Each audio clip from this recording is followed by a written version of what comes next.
marié, un nouveau couple marié. Elle avait dit comme ça que maintenant que vous êtes mariés, au lit là, vous allez faire tout ce que vous voulez jusqu'à aller en bas. Évidemment, toute l'église remplie d'esprit charnel s'est mise à s'extasier en acclamant et chacun de nous regardait une sœur ou un frère se disant, tiens, lorsque je me marie, celle-là, voilà ce que je vais la faire ou celui-là, voilà ce que je vais le faire. Amen. Bien aimé, nous ne savions pas que nous étions en train de faire la promotion de la chair. Cela veut dire quoi? Cela veut dire que lorsqu'on se marie, est-ce que le fait d'être marié nous donne la liberté de faire n'importe quoi dans le lit conjugal? Est-ce qu'on peut avoir des attouchements? Est-ce que le Seigneur Jésus-Christ ferme les yeux sur les activités sexuelles qui se font dans le lit conjugal? Ou dans le lit conjugal, Dieu est permissif? Ça veut dire qu'il permet qu'on fasse n'importe quoi. Je vous donne quelques exemples qui sont beaucoup usités, qui sont beaucoup, malheureusement, faits dans le lit conjugal. Parce que dans le lit conjugal, l'homme peut se mettre à sucer la partie intime de sa femme. Est-ce que la femme peut se mettre à sucer la partie intime de son mari? Est-ce que l'homme peut se mettre à introduire son doigt dans la partie intime de sa femme? Est-ce que la femme peut utiliser sa main pour masturber son homme? Alléluia. Est-ce que l'homme peut se permettre de sodomiser sa femme? Est-ce qu'on peut utiliser ces fameuses positions qu'on retrouve dans le Kama Sutra? Amen. Voici quelques questions à laquelle nous allons trouver réponse au travers des Saintes Écritures. Alléluia. Est-ce que l'homme peut se permettre de regarder dans la partie intime de sa femme en utilisant des positions qui sont liées à la dépravation sexuelle? Voilà. Et donc, voici, comme je le disais tantôt, quelques questions à laquelle nous allons répondre. Puisque malheureusement, nous savons que l'ignorance tue bon nombre d'enfants de Dieu. L'ignorance ne nous justifie pas. Alléluia. L'ignorance non plus ne nous discute pas. Amen. L'ignorance est un péché. Amen.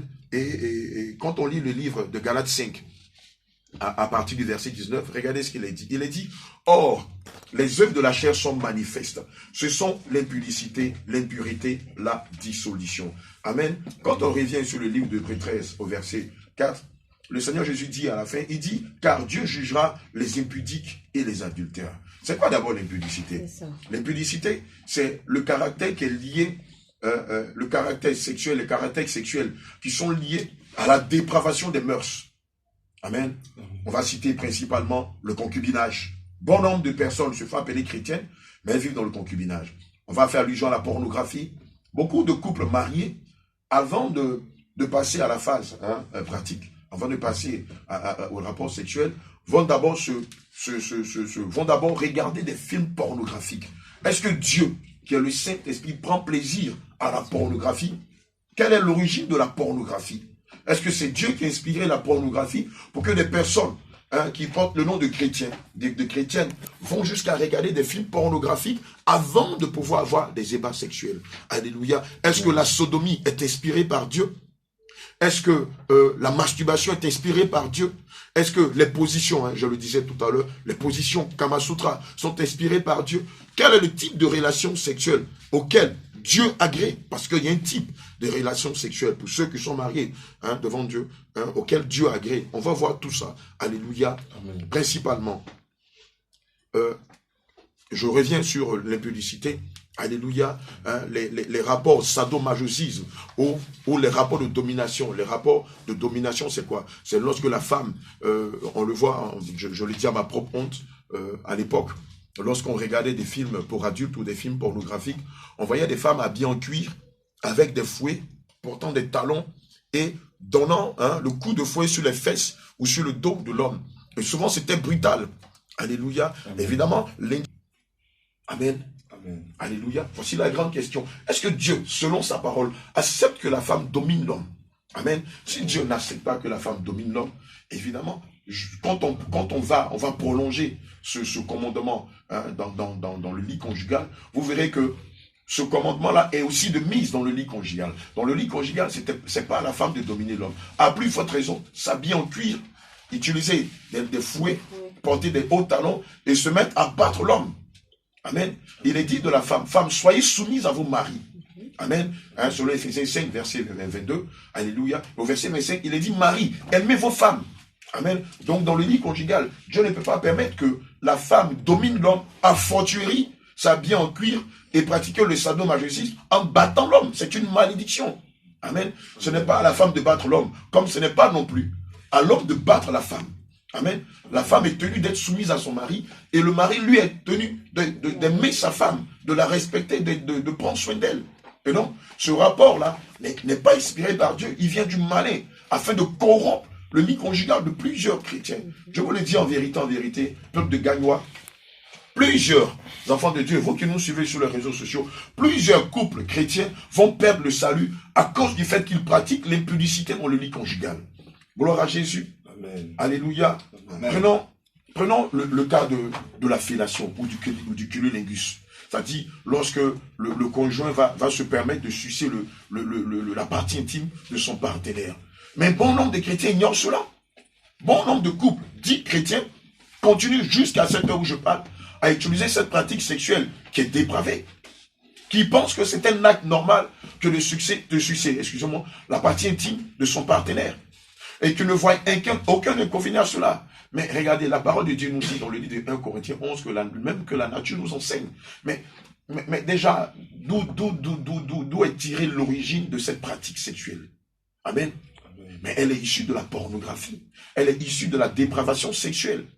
Alléluia. Amen. Amen. Moi, je me rappelle, je le dis encore après honte, puisqu'à l'époque, j'étais quelqu'un de volage. Et nous, on a grandi dans ces milieux-là à l'époque. Je me rappelle que la première fois où j'ai regardé un film pour adultes, et que j'ai vu cette scène, mais je vous assure, j'ai vomi pendant des jours. Parce que pour moi, c'était un acte dégueulasse. Naturellement, ceux qui le font, vous allez remarquer, les font, après ils vont dans les toilettes, ils crachent. Mais si c'est bon, pourquoi ils n'avalent pas la salive? Alléluia. Mais oui, si c'est inhérent à la personne, si c'est bon parce qu'on a vu un pasteur qui enseignait ces bêtises sur les réseaux sociaux, que lorsqu'on se marie, le conjoint peut se permettre de sucer la partie intime de sa conjointe, comme la conjointe peut se permettre de sucer la partie intime de son conjoint. Mais si c'est bon, pourquoi est-ce que ceux qui le font n'avalent pas la salive? Mais tout le monde, de façon naturelle, va verser cela dans le lavabo.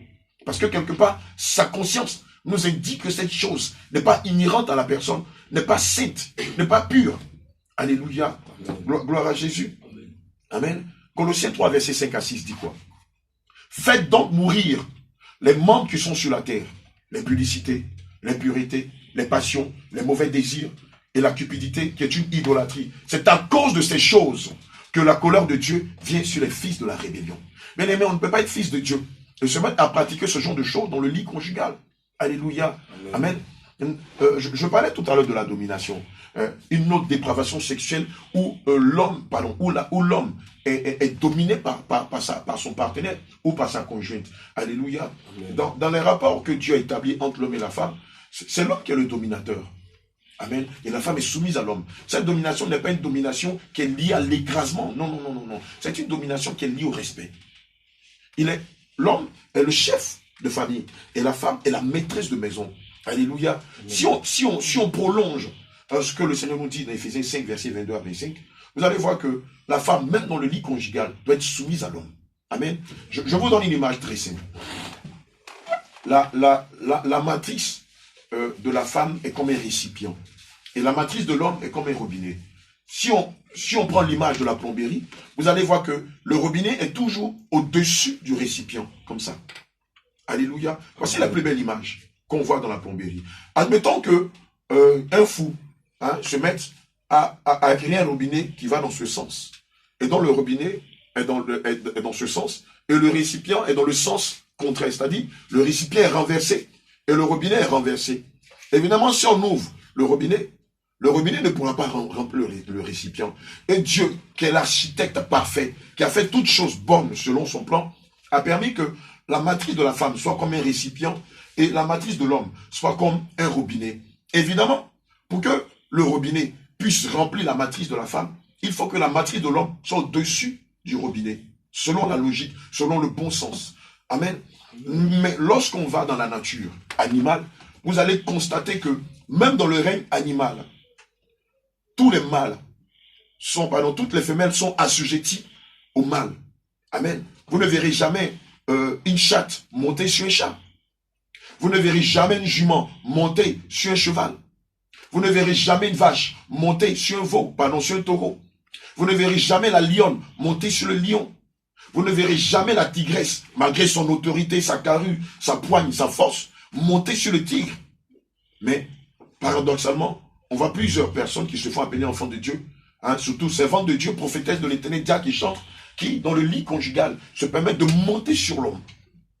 C'est la raison pour laquelle vous allez voir que, par ces pratiques sexuelles dépravées, les enfants qui sortent de ces relations sont souvent des démons de chair, sont souvent des enfants rebelles, insolents, récalcitrants, pardon. Alléluia. Parce que la conception de leur naissance a été biaisée à la base. Gloire à Jésus. Amen. Amen. Et donc, j'appelle le peuple de Gagnoa et le corps du Christ tout entier à se repentir de ces impudicités qui se font dans le lit conjugal. Alléluia. Amen. Et de revenir à la parole de Dieu. Amen. Je veux, avant de passer le micro à l'homme de Dieu, je veux rappeler que Dieu nous a donné cet instrument qu'on appelle la bouche, principalement pour le révérer, pour le glorifier, pour l'adorer, évidemment pour se nourrir. Amen. Amen. En dehors de ces deux canevas, Dieu ne permet pas, alléluia, que la bouche de l'homme soit utilisée, hein, pour de la dépravation sexuelle. Amen. Pour des orgies, pour pratiquer, hein, le cunnilingus ou la fellation. C'est une abomination. Amen. La source qui fait jaillir de l'eau douce ne peut pas aussi faire jaillir de l'eau amère. Amen. Et comme le dit le livre de 1 Corinthiens, l'on ne peut boire à la coupe de Dieu et à la coupe des démons. Amen. Ou on ne peut s'asseoir à la table de Dieu, à la table des démons. Vous ne pouvez pas utiliser votre bouche que vous prenez pour adorer Dieu, pour dire au Seigneur que vous l'aimez.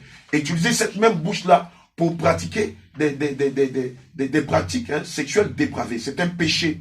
Amen. Et si tu le faisais jusqu'à hier nuit, mon bien-aimé, je t'en prie, répands-toi. Répands-toi. Toi et ta conjointe, répentez-vous. Amen.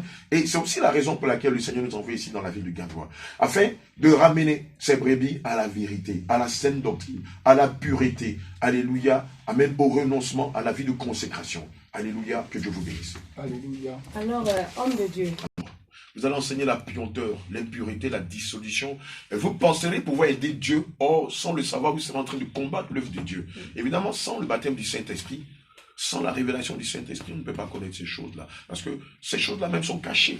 Amen. Mais le Seigneur, dans sa dispensation, nous permet de nous révéler ces choses qui font qu'aujourd'hui, Gagnoa est en train d'écouter, qui font qu'aujourd'hui, les bien-aimés qui nous suivent sur les réseaux sociaux sont en train de découvrir la vérité. Jean 8, 32 dit quoi? Vous connaîtrez la vérité vous affranchira. Alléluia, c'est ça la vérité. Pour terminer, je veux rappeler que la position par excellence que le Seigneur demande, recommande à ses brebis dans le lit conjugal, il faut que l'homme domine la femme. Dans les rapports entre l'homme et la femme, c'est-à-dire les hommes qui sont mariés devant Dieu, devant les hommes, dans les rapports sexuels, l'homme doit être toujours dominateur, c'est-à-dire au-dessus de sa femme, et non le contraire. Dans le cadre des femmes enceintes, l'homme peut se mettre de profil avec sa conjointe. Amen, parce que la femme ne peut pas, évidemment, supporter, hein, le poids de l'homme. Alléluia. Mais quand la femme n'est pas enceinte, l'homme doit toujours être, hein, en position de domination. Alléluia, c'est très clair. Afin que la matrice de la femme puisse recevoir la matrice de l'homme selon, hein, la bienséance du Seigneur Jésus. Que Dieu vous bénisse. Amen. Je viendrai à vous, dit l'Éternel des armées. Ne soyez pas comme vos pères auxquels s'adressaient les premiers prophètes en disant ainsi par l'Éternel des armées, détournez-vous de vos mauvaises voies et de vos mauvaises actions. Mais ils n'écoutaient pas, ils ne firent pas attention à moi l'Éternel. Vos pères, où sont-ils? Et les prophètes, pouvaient-ils vivre éternellement? Non. Peuple de Gagnoa, c'est une grâce pour toi. Aujourd'hui, le salut est entré aujourd'hui ici à Gagnoa. Bien-aimé, c'est la vérité. Bien-aimé, les temps sont finis. Les temps sont finis et le Seigneur Jésus vous appelle maintenant à la repentance. Dans le livre de Deutéronome, chapitre 23, verset 17, il est dit, il n'y aura aucune prostituée parmi les filles d'Israël. Alléluia. Les relations sexuelles en dehors du mariage est une abomination. À ce que je sache que ici à Gagnoa, même dans des villages, lorsque une jeune fille a été engrossée par un jeune homme, on amende ce jeune homme, on lui fait payer un animal qu'on égorge. Pour montrer que non, il fallait qu'il paye une sentence parce qu'il a commis une gaffe dans la maison. Il a failli à la tradition. A failli à la tradition. Il dit, le Seigneur dit, regardez, la nature elle-même vous enseigne. Si la nature elle-même vous enseigne ces choses, et moi Dieu maintenant, j'ai mis dans ma parole qu'il ne doit pas avoir une fille prostituée dans la maison d'Israël. C'est-à-dire que toi, jeune fille, tu vis encore chez ton père. Le copinage, les rapports sexuels en dehors du mariage est une abomination aux yeux de Dieu. Et derrière ces choses, il y a des portes, il y a des esprits qui rentrent rentrent et des malédictions qui rentrent. Et ce qui a fait que tout, même ton enfant, l'enfant que tu as fait, même toi-même aussi, il y a une malédiction. S'il n'y a pas de repentance et il n'y a pas une délivrance réelle. Oui, les hommes de Dieu aussi traversent ces moments aussi. Des hommes de Dieu qui permettent à des jeunes filles qui vivent dans le concubinage à venir prendre le micro et venir chanter dans l'église de Dieu. Qui chantent, qui vivent dans le concubinage et à venir exercer comme service d'ordre dans l'église. Qui vivent dans le concubinage. Le concubinage ici, c'est avoir des rapports sexuels en dehors de la dot. Et Dieu dit que c'est une abomination. C'est pourquoi dans le livre de Deutéronome chapitre 19, à partir du verset Deutéronome 22, verset 19, bien aimé, on cite ces passages pour que tu puisses prendre note et vérifier cela. Parce que le Seigneur dit, mon peuple périt par manque d'instruction, par manque de connaissance. Bien aimé,